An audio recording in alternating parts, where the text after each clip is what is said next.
Thank you, Stephen. Hi, everyone.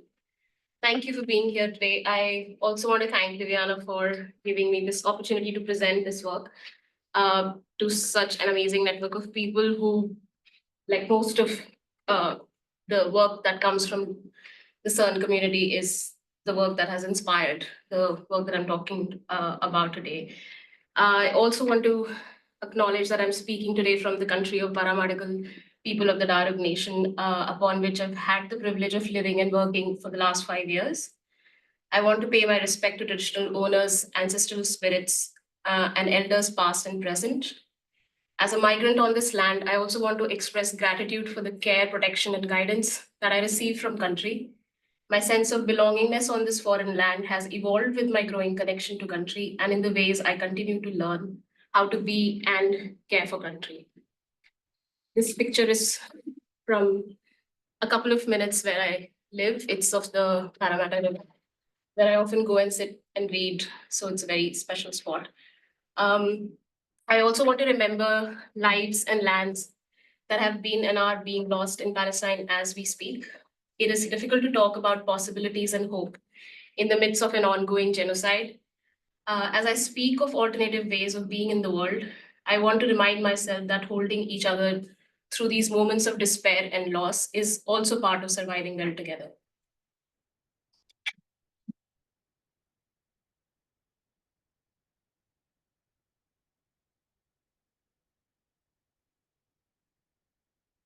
Is the screen paused? Resume. I did something. Sorry. You just hit resume at the top there.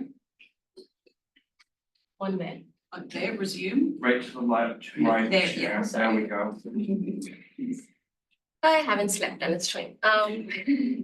This project began in 2013 in village Imaligura in Odisha, India. The Adivasi community in Imaligura identify themselves as Kui Luko. Kui is the language that is spoken in the community, and Luko means people. As a non-Adivasi woman born and brought up in the city, I remained largely ignorant of rural and Adivasi realities.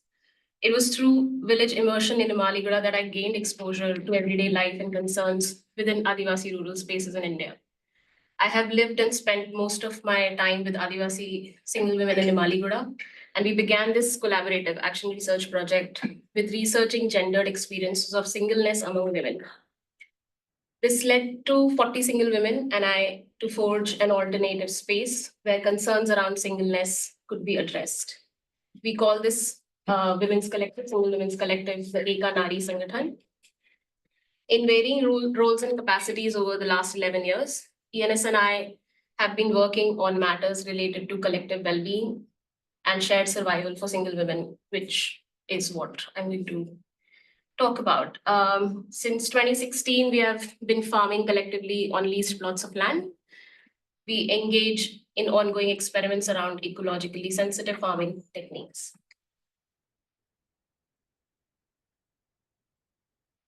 In this talk, I'm specifically looking at our journey at ENS in relation to encounters with the question of socio-economic transformation. One of the dominant strategies of transformation within the Indian context is rooted in the idea of inclusive development. Inclusive development, commonly termed as Bikas, deploys capitalist and Orientalist logics and aims to launch underdeveloped spaces onto the path of growth-based development. Departing from this development imperative, ENS and I are engaging in attempts at reframing our own practices of transformation that we call as Paribartan. While Bikas is centered around agendas of progress, we envision Paribartan as ever-evolving process of reflective becoming. These processes entail cultivating ethical relationships to the self and with human and more than human world around us. In other words, against the set and certain practices of Bikas, the ongoing processes of reframing our knowledge practices and becoming ethical subjects is what we term as Parivartan. Parivartan is an ongoing inquiry for us, and my reflections in today's presentation foreground learnings that I've had working with Adivasi single women in Imaligura. I also showcase how, while diverging conceptually from the Orientalist and capitalocentric logic of Bikas, ENS and I engage in post-capitalist feminist and decolonial politics. Post-capitalist feminist thinking has offered us a way to reimagine possibilities of transformation beyond capitalist solutions and masculinist logic. Decolonial thinking takes the question of transformation to include land-based learnings and alternative ways of knowing, doing, being, and relating. A big part of this learning has happened through the exchange of stories. Following that method, I will also be sharing with you some of our stories. These are stories of historical and epistemic violence on Koiluko, stories of how Koiluko relate to land, how land and community relations are changing, the stories of survival, negotiations, and resistance. Alongside these stories, as part of our long journey at ENS, we have co-created new stories. Stories of singleness, stories of forging ENS, stories of shared labor and collective agriculture. I will particularly explore how Bikas and Paribartan differ in the way these strategies envision matters related to gender, agriculture, and collective well-being. Before I expand on these particularities, let me explain the context of Odisha briefly. The state of Odisha, where Imaligoda is located, runs along the eastern coast of the Bay of Bengal in India. The state is endowed with several rivers, mountains, rich mineral belts, thick forest cover, and diverse wildlife. Despite its richness in culture, forest, and mineral resources, Odisha continues to be recognized as one of the most underdeveloped states in India.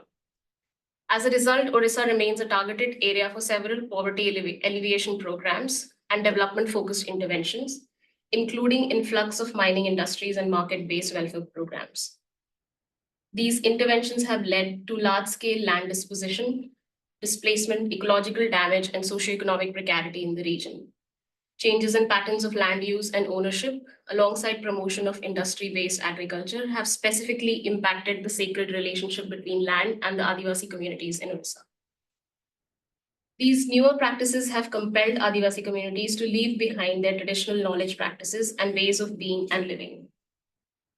Crop failure, soil infertility, heat waves, drying rivers, illness and extension of wildlife are some of the other related consequences impacting agricultural sustainability and survival of land and Adivasi communities in Odisha. In 2013, when I was preparing for village immersion, even before I set foot in the village, I was made aware that Imaligoda is a model village, one of the main sites for development interventions. Most women in Imaligoda are part of self-help groups, as you can see, SHGs in the picture on your right, set up by development organizations. And that's not the current, but the CM at just before the ex-CM of Odisha, Chief Minister. SHGs are microfinance-based village-level forums where development welfare programs are promoted. SHGs are seen as a way of addressing third world women's issues of poverty, whereby it is claimed that once women gain economic empowerment, their overall existence, gendered existence transforms. Moreover, by ignoring differences among women and categorizing them as third world women, most well-intentioned development projects tend to hegemonize women. In addition to these assumptions, the notion of gender itself within development discourse remains unexamined. On one occasion, I had a chance to interact with an SHG, with a SHG leader who is now a trainer after receiving gender training from one of the NGOs.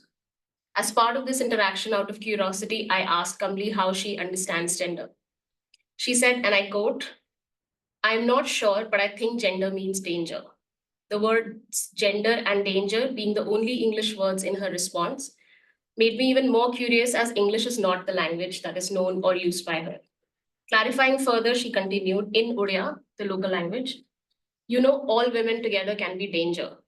The word danger was used again.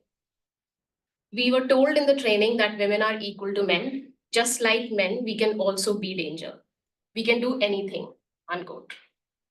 This explanation of gender as equality of sexes, that women must be equal to men, is possibly by definition dangerous. It not only reduces gender to a man-woman binary, but also shows that very framing of the notion of gender rests in the logic of imitation of the masculine.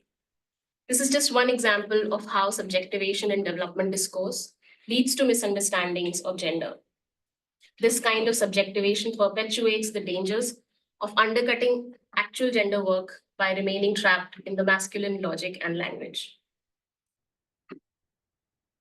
I find this very interesting. It says 3,000 rupees assistance to each SG to buy smartphones. That's what we need. Under similar SG programs, development organizations in Odisha provide trainings on industrial agriculture. Development professionals with very little or no experience in farming, they're usually bad engineers, train Adivasi farmers in modern techniques of farming. Akin to green revolution technologies, these trainings are designed to improve agricultural productivity and profitability. There is particular emphasis on capital-intensive techniques, monocropping, and cash crop cultivation using genetically modified seeds, chemical fertilizers, and pesticides. As a result, in the last 2 decades, traditional practices in agriculture have been rendered as backward and outdated. Adivasi farmers are losing faith in their own methods and are increasingly adopting industrial farming. These changes have altered Kuilugo's relationship to land, subsequently leading to significant loss of traditional knowledge practice, local seed varieties, and food systems. Adivasi farmers are being encouraged to pursue individualized farming for profit. Thus, the inclusion of Adivasi women in pre-framed practice of Bikas fails to take into account Adivasi women's knowledge, practices, and experiences. In fulfilling development agenda of economic growth, other imaginations of transformation that could be learned from Adivasi women and rural spaces are ignored.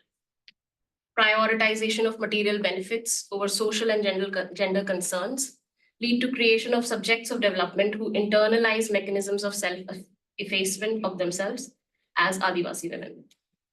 This is not to say that concerns around poverty and material access are not important or of any less value, but at ENS, our vision has been to move beyond mainstream development that perceives rural space and Adivasi subjects only through the framework of poverty and lack, and has to offer only capitalist solution as strategies of transformation.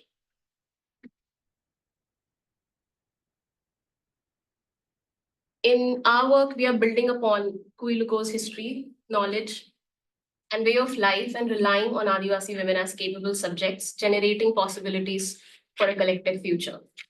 We are working towards strengthening gender consciousness embedded in Adivasi women's shared experience of singleness. At the same time, we are also attempting to recover lost knowledge practices in agriculture through reclaiming of land and communitarian relations. These attempts have involved researching non-capitalist activities, non-oppressive gender relations, non-modern knowledge practices already existing in Imaligura. These post-capitalist, feminist, and decolonial inquiries have offered newer perspectives on practice of Paribartan. Paribartan as a process unfolds as a result of our engagement in alternative imaginations and experiments. Gibson Graham have argued that by envisioning and enacting other possibilities beyond those that appear to be our only options of being in the world, newer subjectivities and newer ways of being together emerge. In this reframing of transformation, processes of subjectivation are tied to different ways of knowing, doing, being, and relating. Thus, Paribartan entails being involved in ongoing critical and reflective praxis that informs how we be in the world and how we relate to it, where transformation of the self and others as subject in turn shapes our collective actions.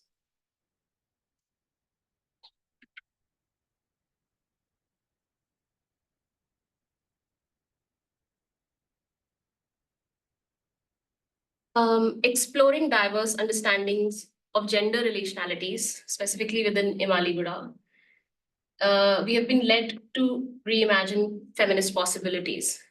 By constructing a new language of singleness, we have been able to reframe the question of the subject and engage in collective actions pertaining to the issue of singleness.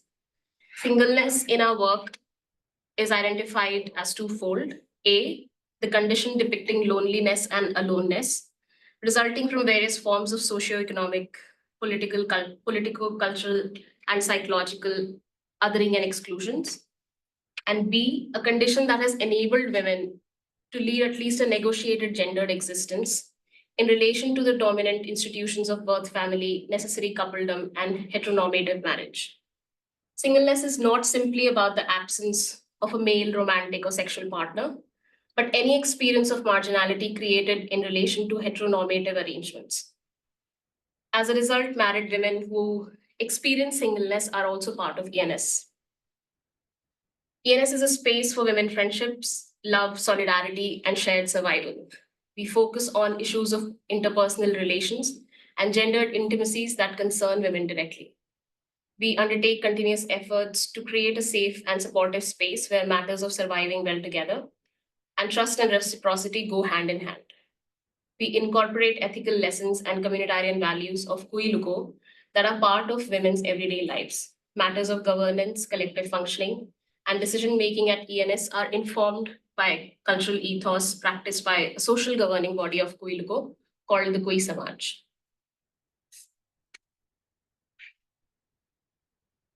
Alongside cultivating gendered relationalities, collective and sustainable agriculture at ENS is an attempt at building a common life of well-being with human and more than human others. Collective agriculture for us has also been a way of connecting learnings from land with post-capitalist feminist praxis.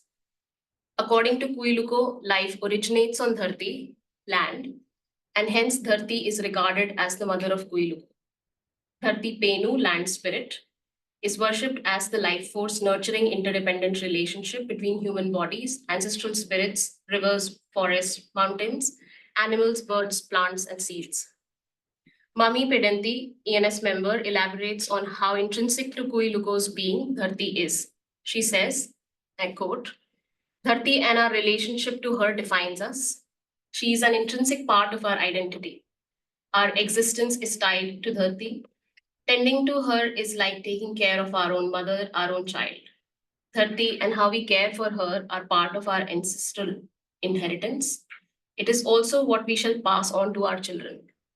For us, Dharti is our only belonging, unquote.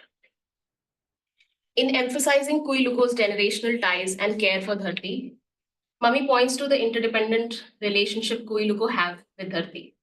Interdependence with land is a matter of identity and existence. It is also at the same time a matter of responsibility and care, as land is a significant part of the larger kinship ties. Dharti is also the first teacher of Kuiluko. Dharti guides human engagement and forms of knowing, being, and relating in the world. Land-based learnings are part of everyday rituals, communal ceremonies, festivals, and agricultural practices that remain central to Adivasi life. These learnings take place relationally through practices of care, respect, and reciprocity shared with the land. A significant way in which reciprocal relationship between Dharti and Kuiluko is maintained is through agriculture. Agriculture as a life form sustains and nurtures the sacred relationship between Dharti and Kuiluko. Within this understanding, land is not a mere resource for human consumption. Extraction and exploitation as capitalist development frames it to be. The interdependence between Kuiluko and Dharti points to the agency of more than human forms and the constitutive role this interdependence plays in shaping ethical subjectivities for both human and more than human entities. The ethic of learning and relating with land is also manifested in practices that include collective laboring, the sharing of material and non-material goods, voluntary engagement in village activities, and helping each other without an expectation of anything in return. The general ethics and practice of cooperation and collectivity are tied to learning from the land. As Jia Vadaka, another ENS member, explains, and I quote, you take from Dharti only as much as you can return to her. You earn the right to eat when you tend to the land and sow the seeds, unquote. The ethic around what and how much people need from their surroundings to survive is valued and practiced in order to ensure there is always enough for others as well. One's own consumption is not an individual act. Rather, it is explicitly connected to consumption of and care for others. The ethical practices among Kuiluko of collective laboring, sharing, reciprocity, need-based and not growth-based consumption and interdependence are forms of surviving well together. These values and practices shape post-capitalist feminist politics and our understanding of Paribartan at ENS. Land-based learnings among Kuiluko have been and continue to be key in shaping our aspirations for ethical and communitarian existence with human and more than human world. In the Collective Agriculture Initiative at ENS, we engage in several material and ethical practices on and with Dharti, while engaging in reciprocal relationships of care and shared survival. These different forms of knowing, doing, being, and relating take us beyond capitalist motivations of profit making that result in the exploitation of land. These engagements are reminders that despite capitalism's hegemony, other ways of being in the world are possible. These other ways offer ground for co-creating worlds we desire to live in. In doing collective agriculture at ENS, we attempt to re-establish the relationship between Dharti and Adivasi women farmers. We rely on women's knowledge, memory, and skills as farmers. In this journey, we specifically focus upon building ethical relationalities and sustainable commoning practices through incorporating non-exploitative and non-extractive exchanges. We engage in practices of collective laboring, ethical exchange, and just distribution of the produce. We have been enacting different ways of doing agriculture by identifying diverse economic processes, strengthening community economies relations, and drawing upon Adivasi history, traditional knowledge, and practices of agriculture. As we encounter and recover new and old knowledges, uncertain circumstances, and more than human forces, we adapt and learn from the dynamic process that agriculture continues to be. In 2016, when we began with researching, in 2016, we began with researching non-capitalist processes among Kuiluko in order to enact post-capitalist feminist possibilities in the form of collective agriculture at ENS. We mapped processes of laboring, distribution, and exchange already present in Imaliguda. Some of these include reciprocal labor, non-monetary exchanges like barter of goods, cooperative exchange, gifts, sharing of household and reproductive labor.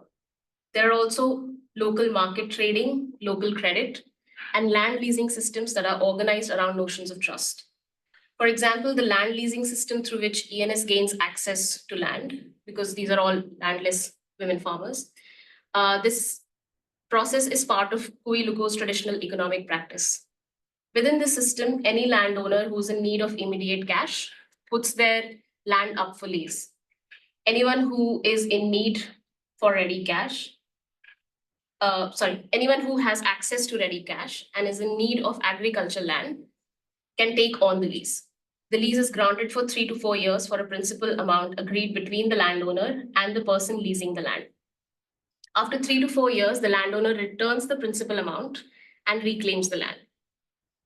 This practice is entirely based on trust. At ENS, from start to finish, all agricultural related activities are done collectively by the members. All the laboring activities are distributed among members according to age, with younger women taking up more laborious tasks and older women engaging in less strenuous tasks. Women perform all the heavy work, including those that usually men do in traditional agriculture practices. There's a little video of, let me go to, find where it is. It's the column. Sorry? The column, you. That's another one. Just want to see if I can share it.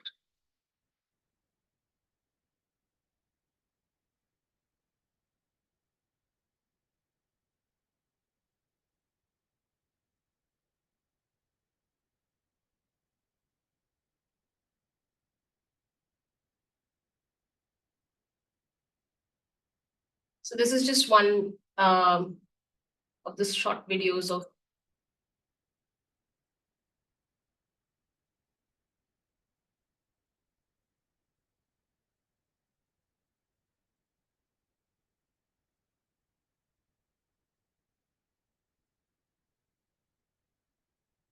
So here, what is happening is that we were doing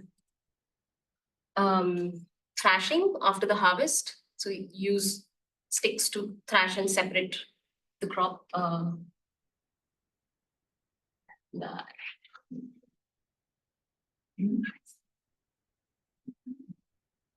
What is that crop? Is it rice? That was rice, yeah. Yeah.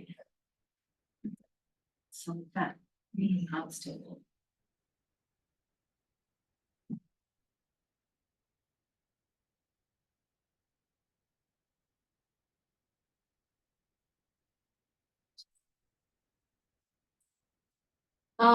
As women at ENS work together, their friendship flourishes.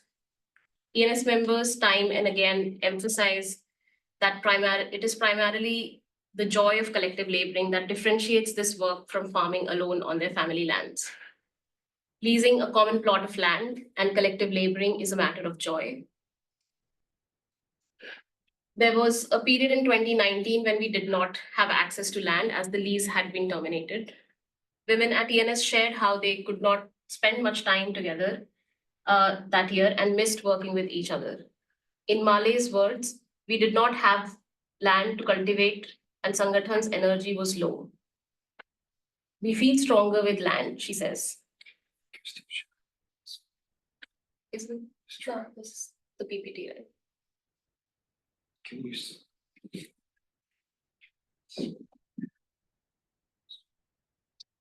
Sorry.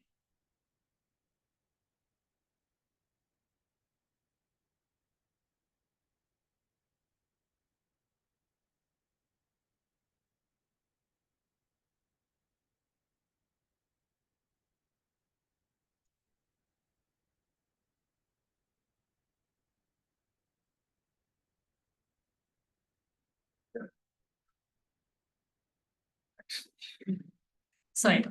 Bale says, Dharti brings us together. When we walk to our field, we talk to each other about our lives. We joke, we laugh. It brings us joy. Working together is also easy. Work gets done very fast, and when 40 women are in the field. Everywhere else, I'm alone. I work alone on family land, and it feels boring as the work is so tedious. But when we all work together, we laugh, we talk with each other, and we share the workload. Like Krishna, she refers to a Hindu god, was happy under a kadam tree, a flower tree. I feel the same happiness working alongside my sangho, my friends in the Sangathan. Male's narrative points to the role of land as a companion to ENS, contributing to the sustenance of ENS. She also highlights the importance of women walking together to the land and the sociality around land, including collective laboring as a form of happiness and joy. Along with the production process, the appropriation and distribution of the produce is also done on a shared basis. Since the first distribution process in 2018, women at ENS put aside a particular quantity of produce as necessary labor for self-consumption. Then the surplus is sold in the market in exchange for cash to sustain the collective and the next cycle of agriculture.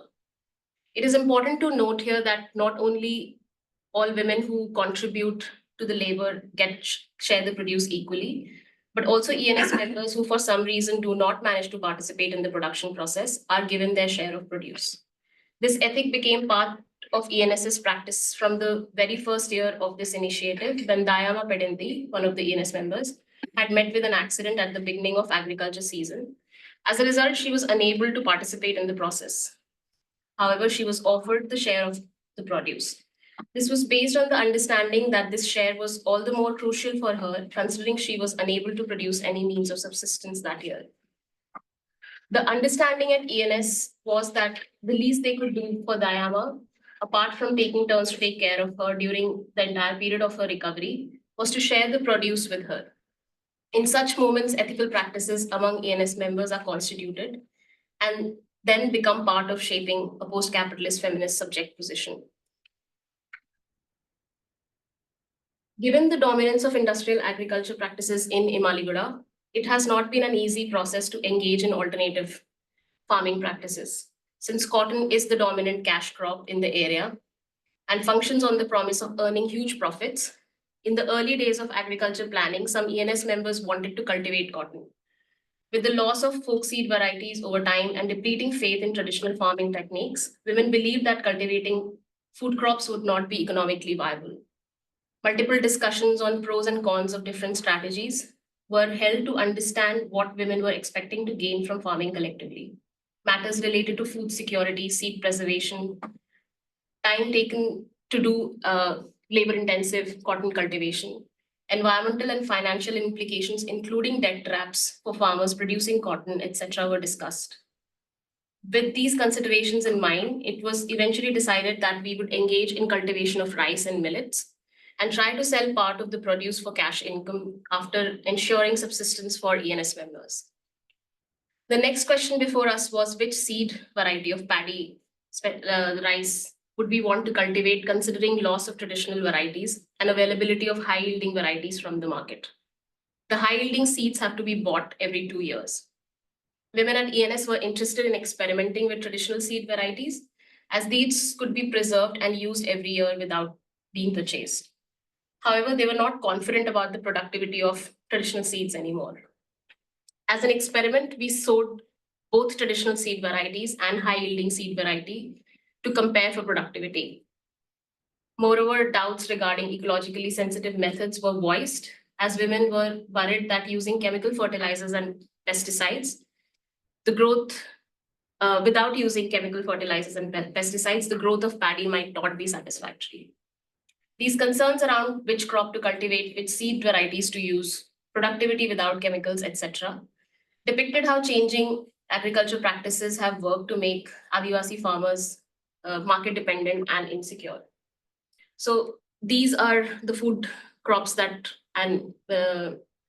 we are producing at ENS. The first one is paddy, while it was transplanted. The second one is the variety of millet that we are producing. This one is the other variety of, last picture is about another foxtail millet that we produce. And the one in the middle is when the millet is separated from the fox millet.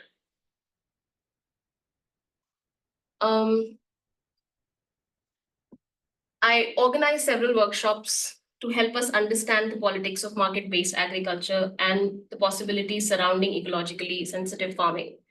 We engage in conversations on the need to shift from inorganic farming to ecologically sensitive farming, emphasizing land caring processes, health aspects for human and more than humans, capitalist markets trapping farmers into unending cycle of purchasing agriculture inputs, etc. As women listened, they questioned, especially in the beginning of the agriculture process. For them, market-based agriculture had become the norm. It was hard for them to believe that agriculture was possible without chemical inputs from the market. Even though women were convinced about planting traditional seeds, doing agriculture without chemical inputs was considered a huge risk. In fact, some women called it like the mother's milk for the land. It had become so important and ingrained in part of agriculture practices now. Chemical fertilizers and pesticides were a necessity given deprivation of soil over the years, which is also true because cotton production is so rampant in the area. Finally, we decided to use chemical fertilizers and pesticides in regulated amounts during the early stage of plant growth, twice during the whole cycle, and in much smaller quantities compared to how much they are normally used. As we progressed, we substituted chemical fertilizers and pesticides with the use of organic pesticides prepared from cow urine and neem leaves, and organic fertilizers made of neem seeds that remain as a residue after extraction of the oil. With time, women began experimenting with substituting chemical farming with traditional Adivasi practices. For example, when the food crops become pale from lack of nutrition from soil, it's called site rog. The plant turns pale on top end and looks dry as it grows. In case of site rogo in paddy, turani pani, which is the rice water, when you boil rice, there's the water that you have. That water is spread all over the paddy field. For millet suffering from malnutrition, mandia jao, which is the water that you get from soaking millet, that water mandia jao is sprayed all over millet field. Within a couple of days, the plants recover and look green and healthy. These traditional practices of using rice and millet water for plant nutrition are part of Kuiluko agricultural knowledge. We've been using these knowledge practices at ENS now to replace the use of chemical fertilizers. And the soil health has significantly improved with that. With the traditional seed varieties offering a good yield on the same land area, some faith in ecologically sustainable methods of farming have been finally restored. After the harvest, looking at the production and health of the seed, women were convinced that traditional seed varieties did not require use of chemicals. We reflected on overall benefits of ecologically sensitive farming and decided to incorporate Adivasi methods of farming going forward. With each agriculture cycle, we keep experimenting with alternative ways of farming, involving traditional seed varieties and ecologically sensitive methods and techniques. Yeah, put all of my photos in the same. So, the place-based knowledge practice around Adivasi agriculture is learned and performed by acknowledging our shared interdependence with land, and in turn, learning ways of the land. It is in caring for the land, being cared by the land, and existing in an ever-evolving and complex relationship to land. These practices of interdependence, co-learning, and care that are ignored and invisibilized in development processes are what ENS and I are attempting to revisit and revise. In our approach towards Paribartan, we foreground our connections to learning from land. The idea and practice of Paribartan for us is rooted in connection to Dharti, which shapes our attempts at decolonial and post-capitalist feminist praxis. Dharti is an essential companion in this journey of collective labor, care, and shared survival. A post-capitalist feminist imagination at ENS entails engaging in collective agriculture in the way women do agriculture to revive Adivasi forms of knowledge, practice, and human and more than human interactions. The practice of collective agriculture with Dharti reorients the subject around common practices, ethical engagements, and land relations rather than around individualistic and self-interested intentions as subjects of development.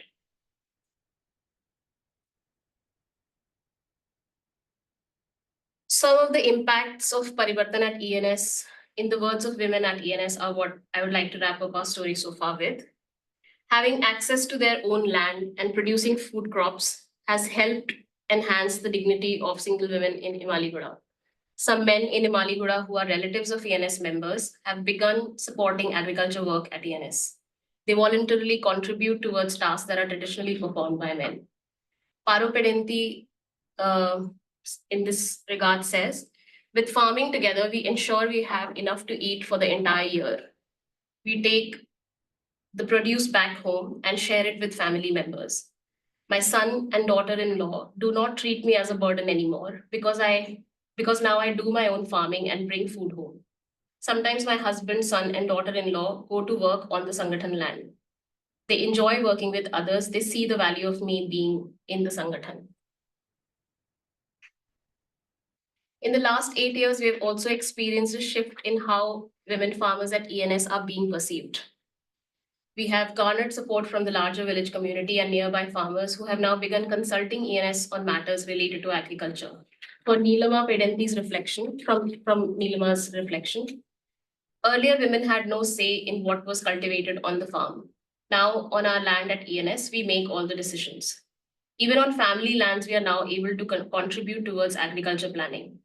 Some of our families consult us now, knowing we are independently doing agriculture at ENS. Since forming the Sangathan, things have changed for us. No one in this village could have imagined that a group of women would be doing agriculture all by themselves. It was unimaginable. A lot of people still doubt, but what matters is that we all feel that we are farmers and we are capable on our own to farm in the way we want. We have proven to a lot of people that we can. We have also surprised many people, including our own families. The way production, appropriation, and distribution of wealth happens at ENS has also come to be recognized as an exemplary process in Imaligura and the neighboring villages. More and more farmers are becoming interested in learning how women at ENS are cultivating local seeds through ecologically sensitive methods and generating a surplus that is commonly shared. There are a lot of times that we have been laughed at in the fields because everywhere else men are doing the work, or even when women are doing the work, And they're like, why are you doing this kind of agriculture? You're not going to get anything. Or look at these women trying to do all of these. So there's been a change from those kinds of interactions initially to now people being more accepting and coming and asking. Some farmers have also expressed interest in procuring and exchanging local seed varieties with ENS. This is done on the basis of seed exchange rather than monetary transactions, following Kui Lugo's barter practices of seed exchange. So we offer seeds to other farmers if they are interested, and then they are expected to return twice the amount of seeds the next year. So that's how the seed exchange process has been happening. There has also been a significant shift in language and approach to agriculture, whereas initially women resisted the use of traditional methods through engaging in experiments and recovering faith in sustainable farming.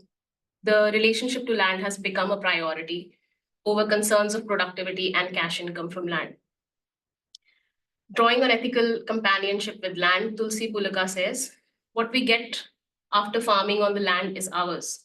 It does not matter how much we get. That is up to Dharti Penu, the land spirit, to decide. It depends on the care we give to her. When we care for her, she takes care of us in return. We do not ask how much. We thank Dharti for what she has to offer.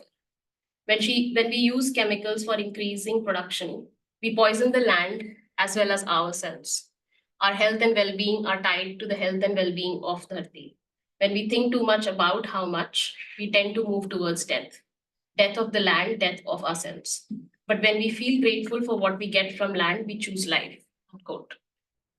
These reframed understandings, newer learnings, and shifts in perception of women at ENS and the village community at large have led to the emergence of new and old practices in agriculture.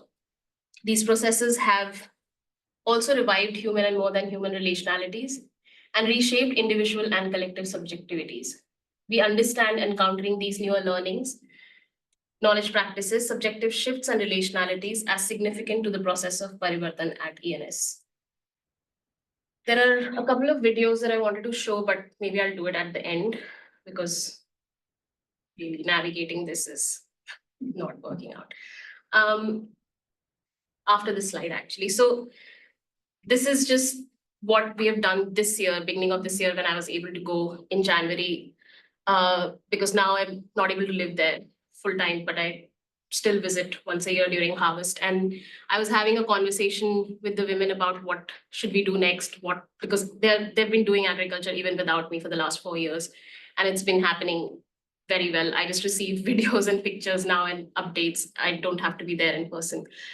So I was just having this meeting and talking to them about what we want to do. And I started asking them, what do they think has happened in the last 10 years? And somebody from the group took a dig at me, which was very interesting, and I'll always remember it. She was like, you tell us what we have done, because you keep writing and talking about it. We don't know. We just go do the work and then we forget. We don't have time to like remember. But then it made us think and question as to what is happening, that in the way that we're producing knowledge around this work is not available to the women who are doing this work. So the next day I kind of organized this photo essay workshop where I took like photos from the last 10, 11 years that we have worked. And then just like threw those photos in the group and asked the women to organize them however they wanted. And there was very interesting conversations about just looking at the photos and remembering when this was taken, that happened, etc. So this kind of gave us the idea that we should start filming more, because we have so much archive over the last 10 years, and we should start putting videos together. And now they are making their own videos because I'm not there. So probably that is something like making a film and coming up with something is something that we are working together, and possibly in the future we'll have something like that. And the other thing is trying to connect with other organizations in India and in the world that are also doing post-development work. Because yes, this is happening in one of the villages, but then there are lots of people and in lots of places that this kind of work is happening. Vikalp Sangam is one example in India where a lot of such small post-capitalist and decolonial initiatives, even if it's not about agriculture, are happening. And it would be good to sort of exchange and connect with people on those with more communities. So that's more or less what I have to say. I'll try and show you the two videos mostly for the sounds that these videos of working in the field have. One of them is from Tulsi, whose quote this is, the last one. So I'll show you Tulsi's video first and then another one.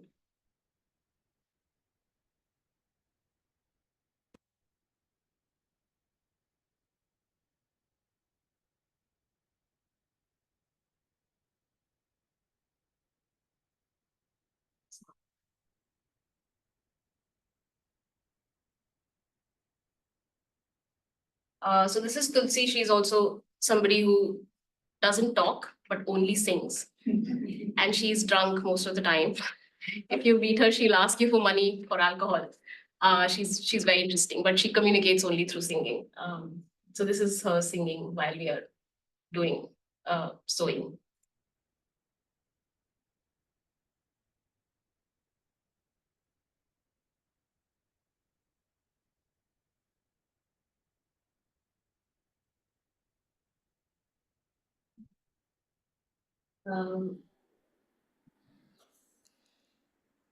And there's another one, which is just the sound of water and paddy. Somehow the sound didn't come through, Bhavya, to us. You might need to press the share sound Right. button. Share sound.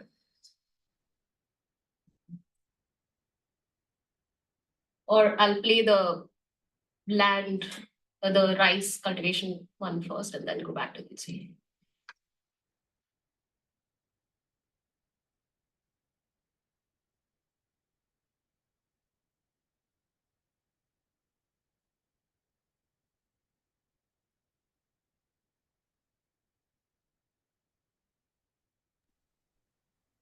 This is how the buttons. Sorry. We could see the video in the projector at the back, but not on our screens.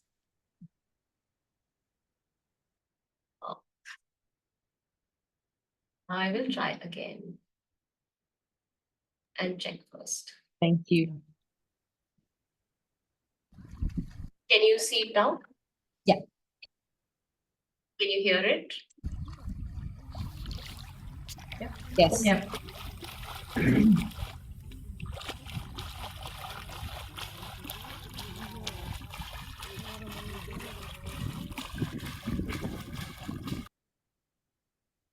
Yeah, so this is at the time of transplanting the paddy nursery. So then you pluck the plants and bundle them up together and just throw them. And you must have seen the picture where all of these are lying on the ground as well. So it's a lot of work. The last one that I have is from Tulsi, which I'll try again.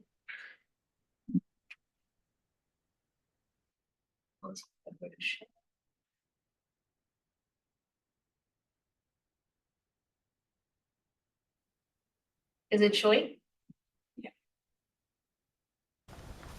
Tari henda tari nalo guru henda na ade gura vanodi. Kia jana jagalu mali jarana jagadeve. Yes, that's all that I have. Thank you.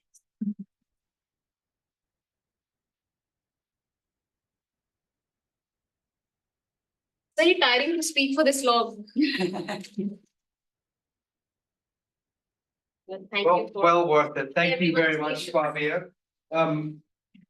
As has kind of become customary practice in Liviana, which made it light and lively, we might take a 5-minute break, so it's 10:58 here. I could see thanks in the chat emerging. We might need to take a look at that, but then after 5 minutes, we can reconvene. And take some questions from the in-person audience and the audience online. Thanks again for joining us. We'll be back in 5 minutes.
Want to sit down and I can run that, or do you want to remain standing? What's I your really preference? love the images and that interesting in how the video project.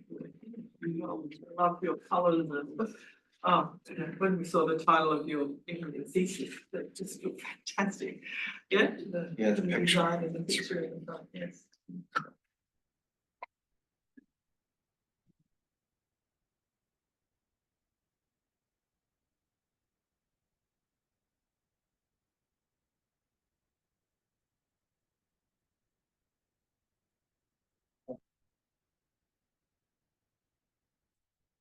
As well as the sounds as well.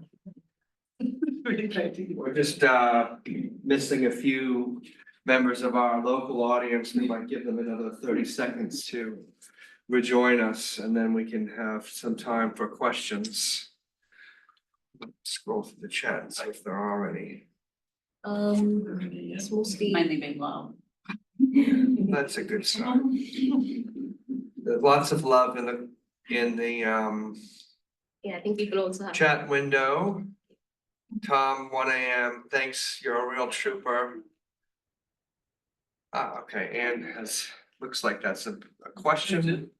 Well, I mean, we might get started. Anne, would you prefer it if I read your question, or would you like to jump online and speak to it? Hello, I am here. I'm happy to speak. Bhavya, thank you so much. What a rich talk you gave. And as I said in my message there, thank you so much for sharing those powerful stories from the grassroots. I'm really very touched by it and very moved. I guess I was just thinking a lot about the logics that you began with, the capitalist logics of inclusive development. And I think that was a very interesting take on it, given I'm currently working on inclusive development of a different kind, an inclusive co-design approach. So it's really interesting to hear that and where you began. And the question, I guess, is what might be the openings for sort of moving beyond the traction at a village level? And do you think that is something that ENS would even want, you know, to be able to speak back to some of these development logics, challenge the ways that development supports agriculture? And yeah, I guess it's a question for all of us in our work, really, isn't it, at the grassroots? Is it actually more powerful to stay with grassroots groundswell interventions and the integrity and the ethics there? Or is there some pushback that we really want to advocate for, and what kind of methods, I guess, help that too? So it's a big question, but yeah, look forward to your reflections. Thanks. Thanks. Yeah, I mean, I'm just thinking about it because when we had started the work, and especially in the first year, in the year before we started agriculture, we were kind of trying to do that because my entry into the village was also through a development organization, and I began studying self-help groups. So the whole idea has basically kind of emerged from what is happening in the development space and what's not working, and then what do we do next. And I mean, I'll start sort of trying to formulate this answer in terms of what we tried and how it did not work, and then maybe think about what are the possibilities, because we were trying to expand after 2 years of forming ENS, and when we were doing more work around lobbying and policing, trying to do advocacy with the policy space and get provisions for single women pensions, etc. We were also trying to simultaneously expand in the area and move to like 7 villages. We started having conversations around singleness. People were getting excited. And we did manage to bring together 130 women at one point in 2015, just together, and started having regular meetings with them, with ENS sort of trying, like organizing these. But soon after doing this kind of work, and I assumed at that point, because I was working as a consultant with an NGO, that this is kind of doing that kind of parallel work, that development space is doing its own work in terms of how they are doing microfinance and how they're introducing, a certain idea of farming, etc. And here we were trying to sort of do something else on the side, but it could have had that conversation because we were kind of filling the gaps. But soon after, like, we started facing a lot of backlash from the development organizations. I had to leave. They basically told ENS that if ENS continues doing this work, they will stop coming to the villages. So there was a lot of like conflict that at least we experienced. So I had to quit my job. I had to leave. I was asked to basically leave because they said you're very utopian and this does not work and this is never going to, become a thing, etc. So there was a lot of backlash that we went through in 2015 and 2016 with development space, especially the organizations that are locally rooted. And they kept telling us how if you raise questions of singleness, it disrupts women's solidarity.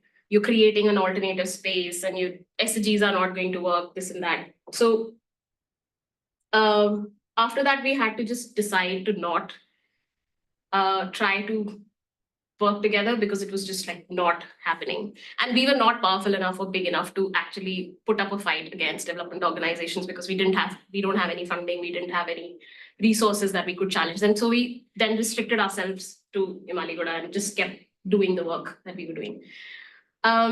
Since then, a lot of the women, because they are also like a lot of women who are at ENS are also women who are part of SDGs, and they have been playing both the roles pretty well. So I have stopped my own interaction in terms of going and consulting and trying to seek exposure trainings, etc., with development organizations. But these women are still continuing their work, and they're still going to development organizations and talking about ENS, and they're still saying that, but this alternative practice is possible because in our own land, we do it this way, so we don't have to really use fertilizers and pesticides. So they are still continuing that conversation at that level. And I think I see that as still an opening in terms of us being able to continue the work and being able to influence some of the ideas. So I don't know if it has really happened because of our work, but in 2016, there was a government scheme about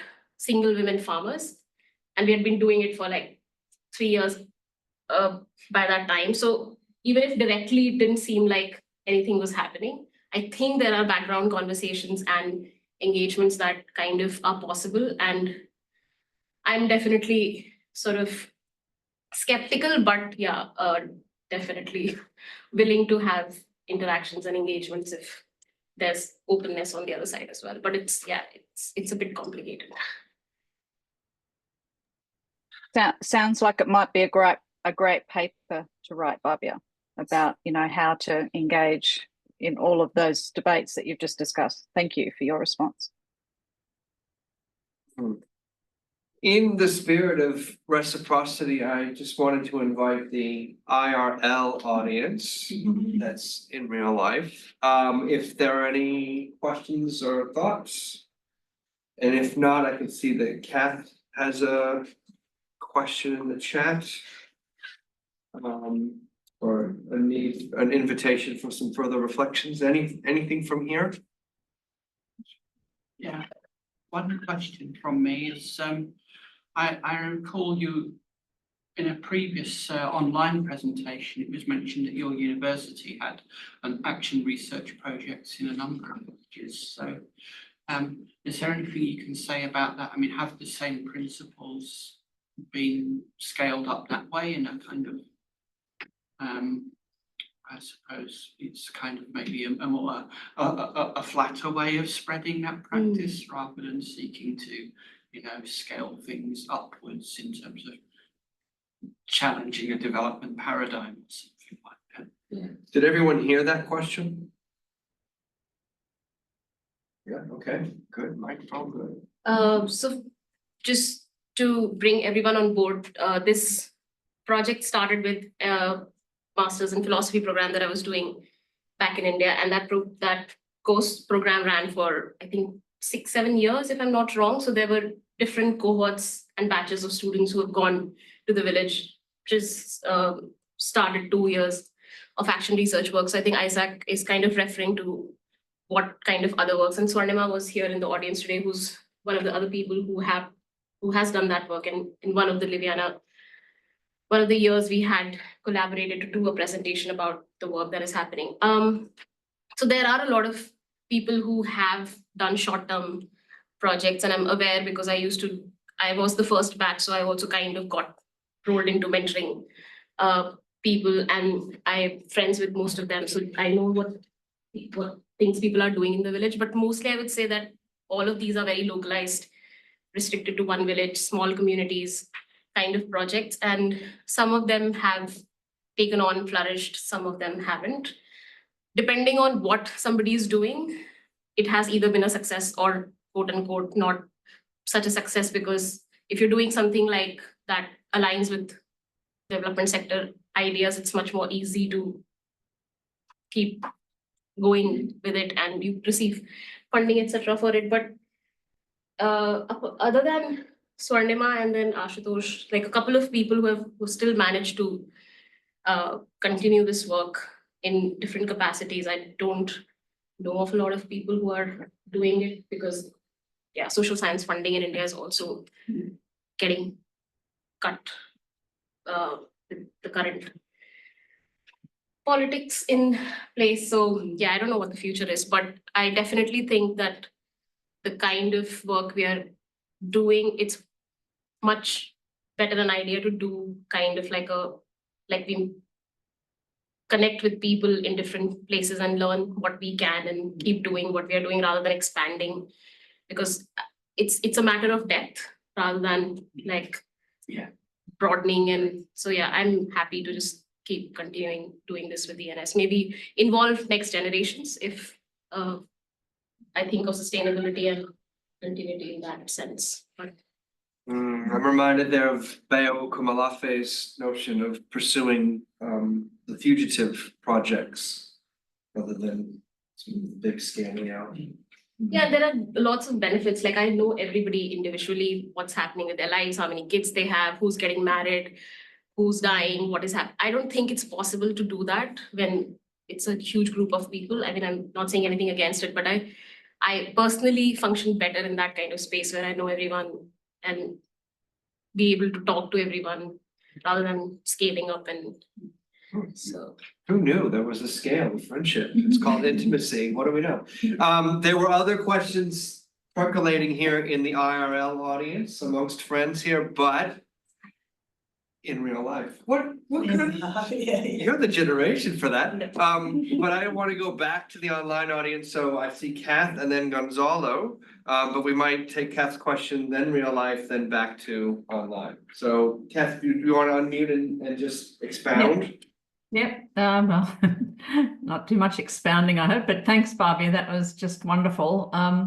Just a comment there. I think that experiment that Ambedkar had with that very applied masters is a really interesting one. And I know it's being kind of rolled back because of the kind of changes in university sector funding and so on. But at some point, it would be really great to kind of document what was achieved in that Masters of Development, because it's something that, you know, maybe the CEI could pick up on in some ways, because it was such an incredible intervention.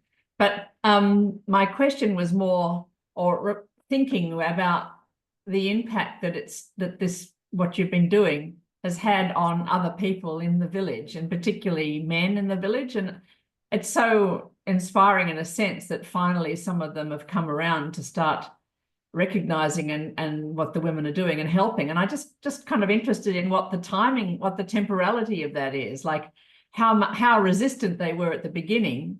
At what point did they start to shift? And then to what extent is the support now, you know, within a wider group within the men there? Because it just seems like that could be a really interesting input for us to think about transformation and shifting subjectivities of people who aren't directly involved, but are just watching what's going on and watching it originally with a very skeptical eye. But so it just seems like that would be really, anyway, just to talk a little bit about at what point was there a shift? Because that's sort of surprising. I think even when you first started with us at ICS, that hadn't happened. So it seems to be quite a recent thing, and quite a hopeful thing, I think, in terms of things that are happening in the world and the ways in which men are being kind of appealed to by all sorts of other forces. But how these men were, particularly men, I guess, and whether it was the older generation or the younger generation that have been influenced. I'd just love you to spend a little time giving us a bit more insight there. Thanks. Yeah, thanks, Kat. That's actually quite interesting. And I think I should start having more conversation about it because it's happening, but we have not really stopped and kind of thought about this recent sort of development at ENS. But I think it was mostly around COVID in actually 2020 when ENS was going through this. I had just reached Raigada to do my fieldwork, and then the world stopped. It started middle of Feb, and then middle of March, we had to stop everything. And while I was still in Raigada, I couldn't go to the village, and we were starting agriculture planning. And I remember that the women started telling me that if we need to buy the land this year, we will have to start spreading the word in the way that, like, the men will have to, because not everybody is going out. And then how do we lease land? All of these questions were coming into place. And then not a lot, but like I remember at least three of these men who we sort of kind of talk with, and they were like, yeah, what is happening is like kind of on board. But like, okay, fine, we'll help you sort of find the lease this year, because I was not able to go around the area with women as we used to do on the scooty and stuff. So I think it was a more practical intervention to begin with. They helped us with finding lease for the land and then procuring seeds, and slowly, because what was important was that agriculture happens that year, and everything was against that possibility because everything was shut. And I was not there. So this was the first year except 2019, because in 2019 we did not have the land, so no farming had happened. Until 2018, I was always there. So it might have been also that absence, which kind of resulted into men being more involved.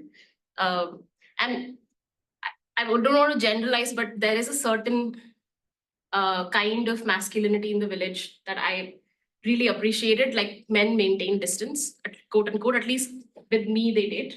So although I would interact with older men much more, younger men would never come close to me, talk to me, ask me questions, or which in a way was good for my safety, but I think it also stopped kind of that interaction. So when I was not there and they saw that these women were trying to do something and it was possible for them to come and talk to them, I think it's just what I think happened, that they kind of started coming together. And it mostly began with, I think, two people who are older. Parvati's husband, who's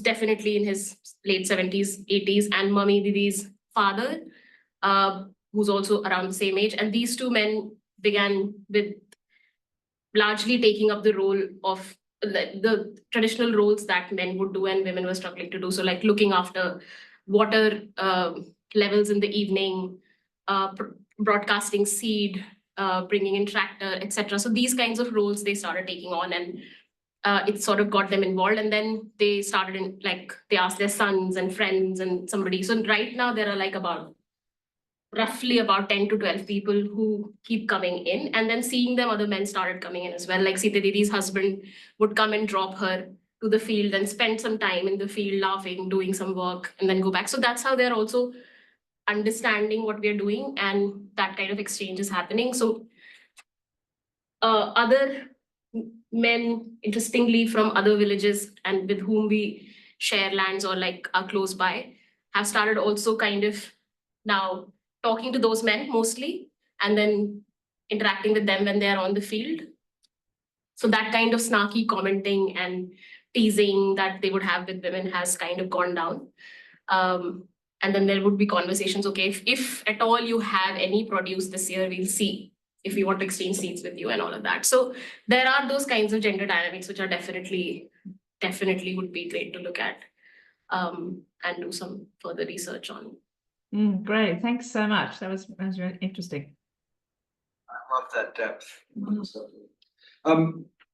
Were there other questions percolating here amongst us? I know you do have a. Lost your question, there are lots of No, questions. lots. So I'm really interested in it. Was it the Adivasi method of agriculture you're talking about? I'd really like to know more, and maybe it's in your thesis, about that negotiation between care practices, the inherited. So it's not just the land that's inherited; it's the care practices that are inherited, and the detail of those care practices, how they might intersect with, you know, labour practices that are about yield or getting on with the job of. I was just noticing with that paddy going in and out of the water, is that yeah, I'm just thinking, now how many times do you do that? Is it the same every time? I mean, there's a kind of, yeah, I guess I really want to get inside what those care practices are and how they might have transformed over the period of your engagements. And also, so that I find really interesting, and I'm quite interested in, because they are eating food from the land, and yeah, this Adivasi, did I get that right? Yeah, sustainable agriculture. So there is this, seems from the outside, quite a symbiotic relationship between body and land and labour and care.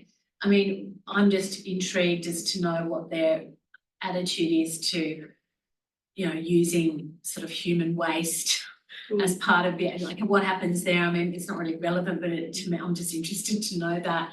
But then also in terms of those care practices and your own care practice as a researcher, I'm very interested. I mean, we've kind of talked about this in question. It's like it becomes a life work because you are implicated, whole body implicated in the research, and there are real relationships formed. And you know, what happens here?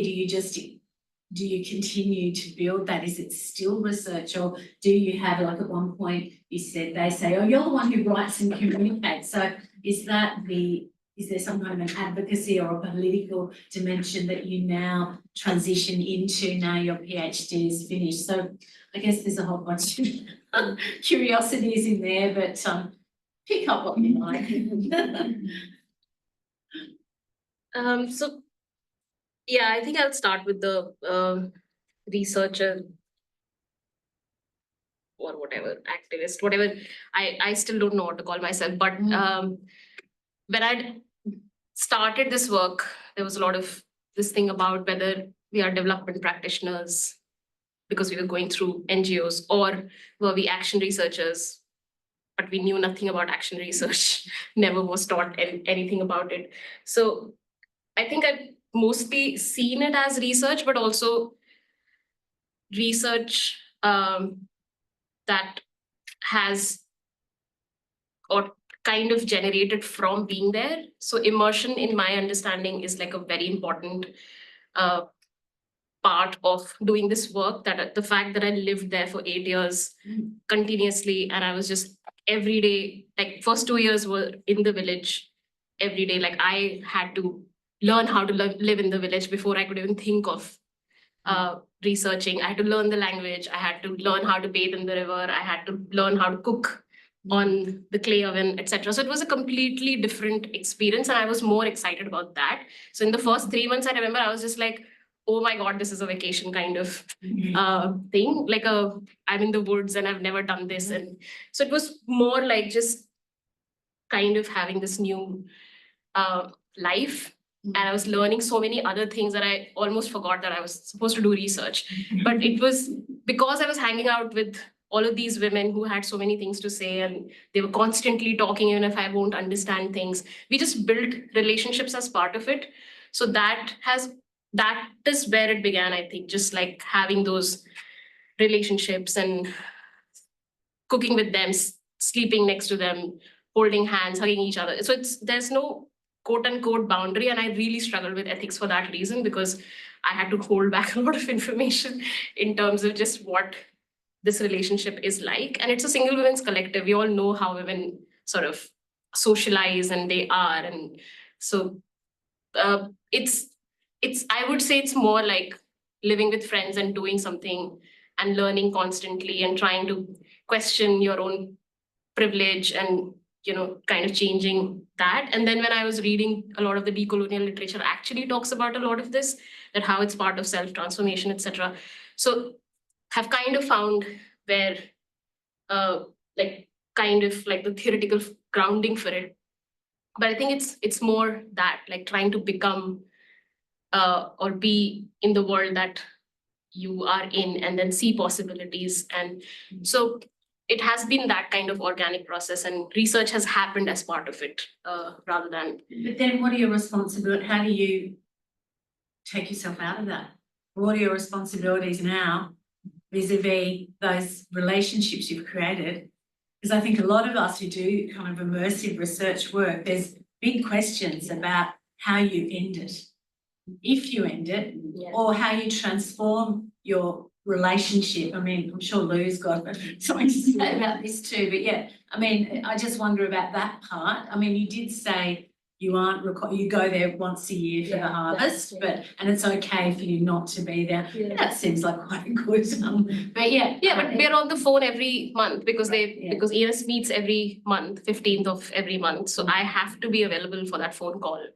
Or at least if timing wise it doesn't work because sometimes they're busy, etc. I will be called, like I will receive a call the next day or something and get updates. And so that connection is ongoing. Or even if it's not about the meeting, somebody's getting married, I have to be on a video call somehow to be there. So it's kind of an ongoing thing. It's like, I mean, I don't want to stretch it too far, but it is kind of like keeping in touch with family and friends back home, that you make sure that you will get on a call and talk to them and get updates once a month, even if you're not there in person. And it has become easier now because earlier there were no phones available, and also men have smartphones, so they have started making those calls, etc. So I don't know, like I haven't had an opportunity to think about what will be the end of it.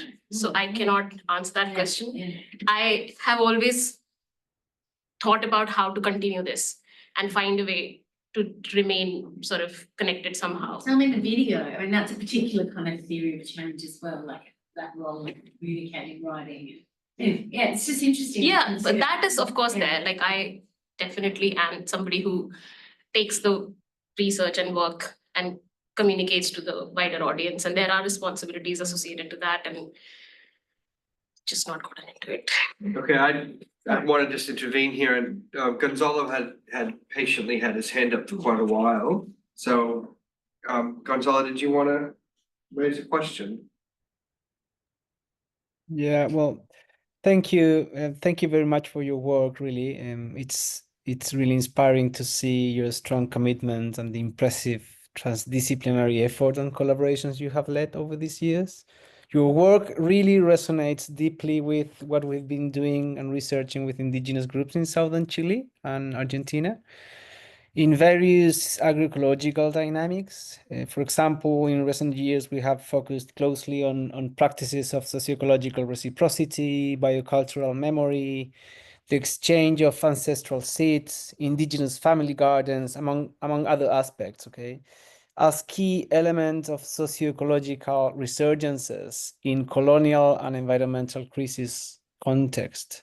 So I have several questions, but I will only ask one that I would also like to use to start probably a conversation or perhaps even a potential collaboration between us. I'm wondering if throughout your work you have been able to contrast your findings and discussion with cases from other contexts. How might other agroecological examples, such as, I know, seed movement in Colombia, South Africa, the Pyrenees, or even other regions in India, enrich your own work? I say this because interconnecting and contrasting different contexts and cases is, I believe, a crucial socio-ecological and political step in this type of research. Like scaling up findings through diverse participatory and transdisciplinary methods that interconnect different cases to learn between each other, to theoretically and empirically build a broader perspectives across various territories. So while recognizing the uniqueness of each territory and phenomenon studied, it might be valuable to identify commonalities, in-place patterns or differences across different scales and contexts of traditional indigenous agroecological practices in such a global age, you know. Yeah, that's my question, comment, you know. Yeah, thanks for that. I mean, I've certainly been thinking about it, and it's great to be part of CERN and then see that so much of this work is happening. And in India, I think automatically like I was saying, the people who have been part of that MPhil program, we have had several opportunities to just go to each other's villages and talk to each other about what we are doing. So Swarnima and I have traveled to each other's villages, which are in different states. Her work is in Chhattisgarh, and I've been in Odisha, but we've taken some women from ENS to Chhattisgarh, and some girls from her group have come visited us. And similarly in Jharkhand, another state, where one of my other friends is working with a collective of farmers, we've gone and done this. So we've tried doing this in India. The major problem is funding, because we are not a registered organization. I don't know why. I should get onto it this year. That's the plan. Also don't have funds. But so we are basically an autonomous group. We self-fund ourselves. I've put a lot of my savings into the work. Women have put a lot of their savings, and that's how we lease land. That's how we sort of make travels happen, etc. So we've especially since the break with development organizations, we've just massively been just very self-funded. And so once we register and we are able to sort of find more funding, it would be easier to do this kind of collaborative work, because it requires money. But yeah, definitely open to it. And I just, last week, I saw this amazing film by Vikalp Sangam. It's called Unchurning the Earth. I think it's available on YouTube, so it would be great to see it. It is this organization Ashish Kothari runs, and they've just compiled this 10 years of work that they've done in India in various parts of India, which I didn't even know until I watched the film, because that's how localized and yeah, these attempts are. But it's so important to like bring them out. So now the plan is to, first thing I'm thinking is to write to him, sort of start this conversation, see what are the possibilities, etc. So yeah, now that the PhD is done, I'll have more time to do collaborations and think about what the future is. But yeah. Perhaps we can arrange a screening here at ICS in the waning weeks of the years, and invite yes, yeah, maybe even invite our collaborators in the quiz project out of interest. Looks like Doug's got his hand up, but again, I want to do a temperature check in the IRL room. Good, because my questions have been answered. Yeah, okay. All right. Doug, I think you're up, buddy. What is it called? Two birds. Two birds, one stone. You're on mute. Hi, Doug.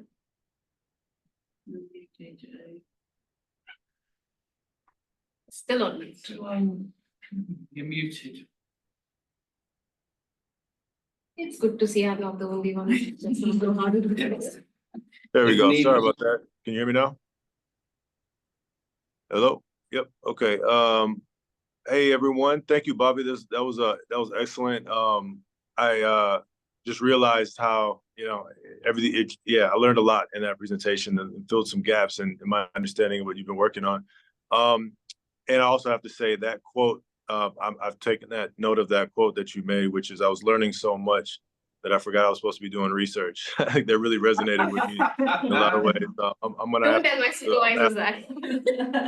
I'm gonna have to hold that one for a minute. I might have to reuse it. But yeah, I have, like, as Gonzalo said, I have a number of questions, but I'll keep it brief. I really appreciated the story about the woman that you said who communicates in song, and you know, yeah, just a lot of kind of questions kind of fell out of that, right?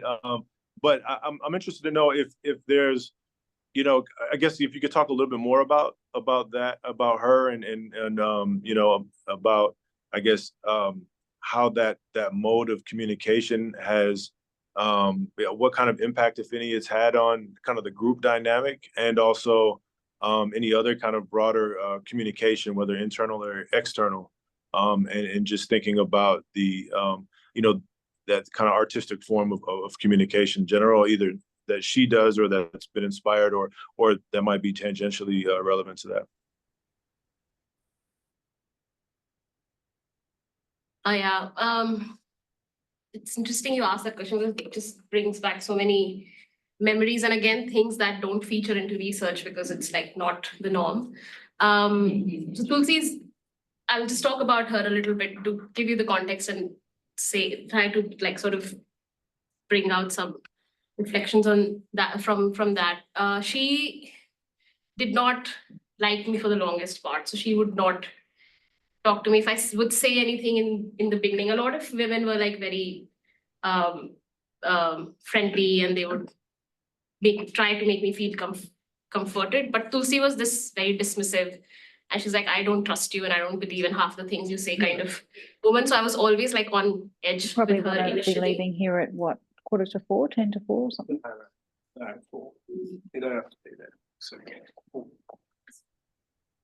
So it took us time to become friends, a long time, and not just because like she would.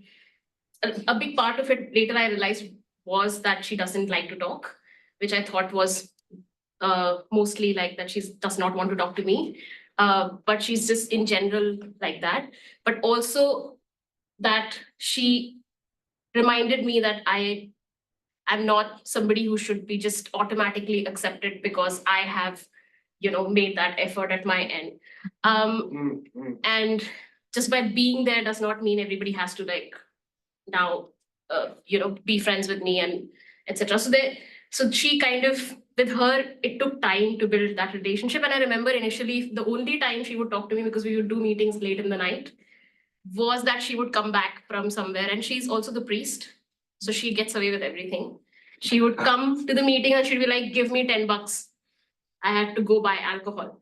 That was the only interaction that she and I would have. And I would be like, why does she keep asking for money from me? Because she clearly knew that I was the person who would have the money or would not say no to her, because, you know, that there was that dynamics.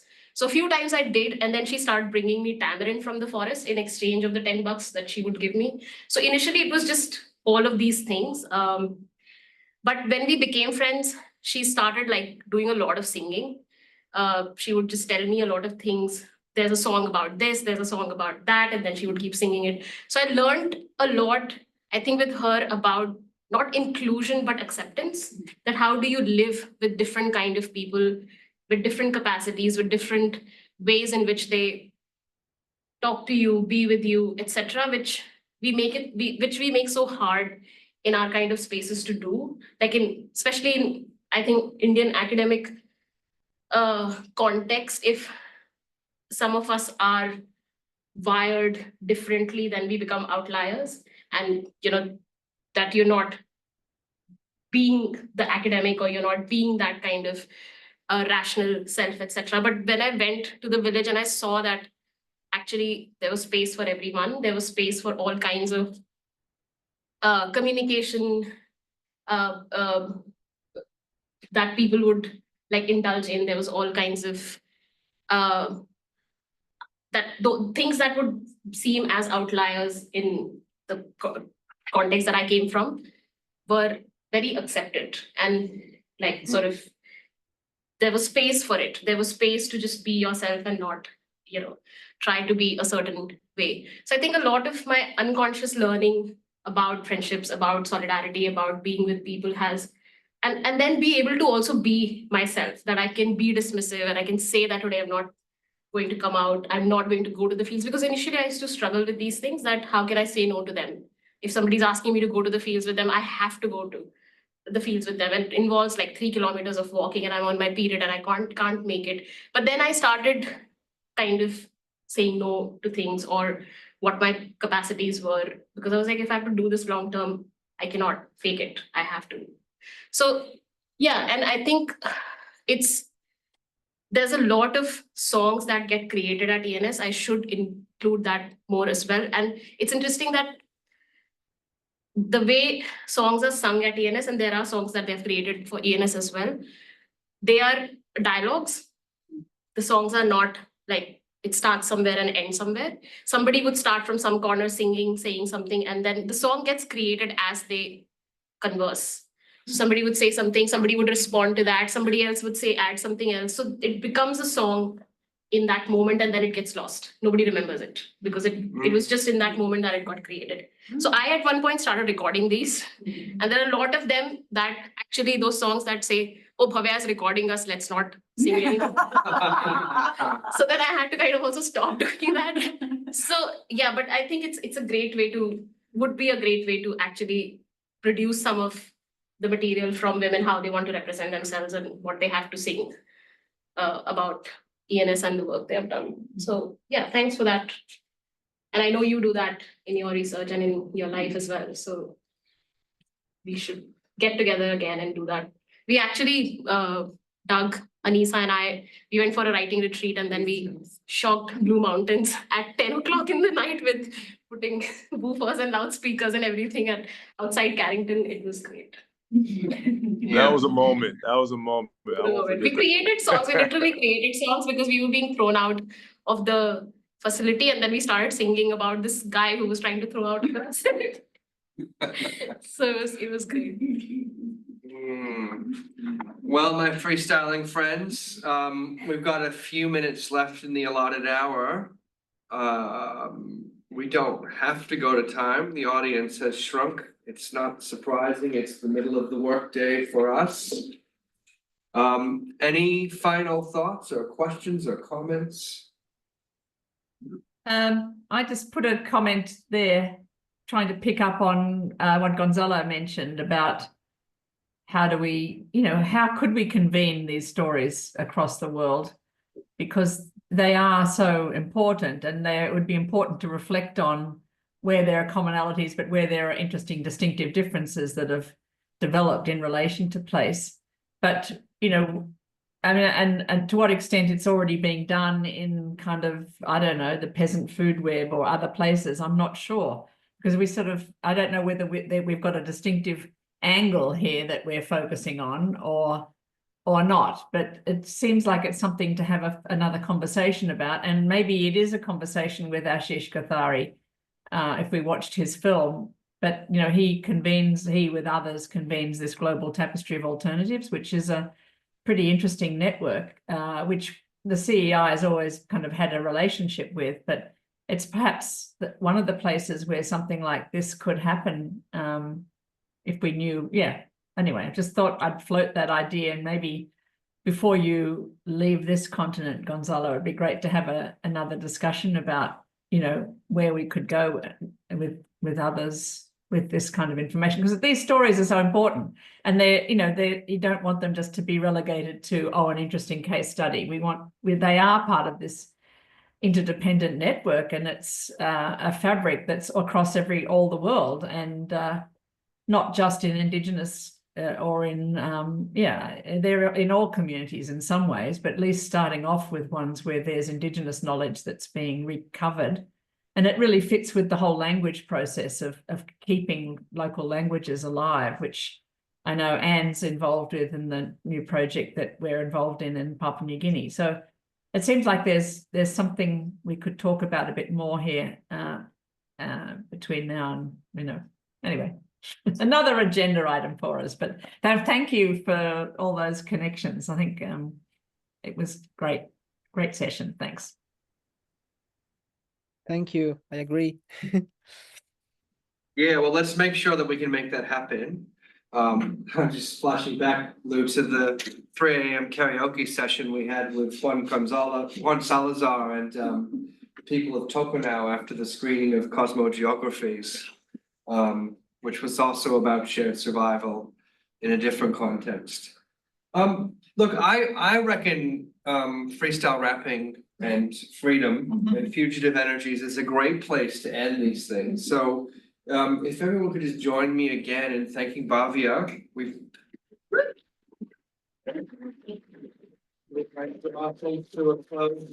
Thanks so much to Stern Liviana for organizing all the sessions that have been going on over the last week and a half. There's still a few more to go, including one that will feature Anissa on Saturday in our time in a conversation on agriculture and cooperation. So sort of following on from this. So that one you want to look for. You can find out more about the Liviana events on the Community Economies website.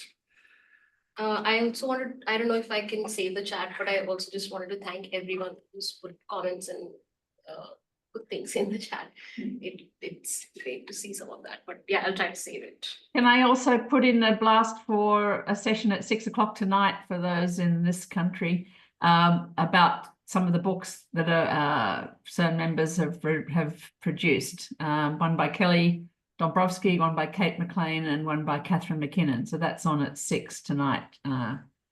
Thanks. Well, we'll see some of you then. Yeah.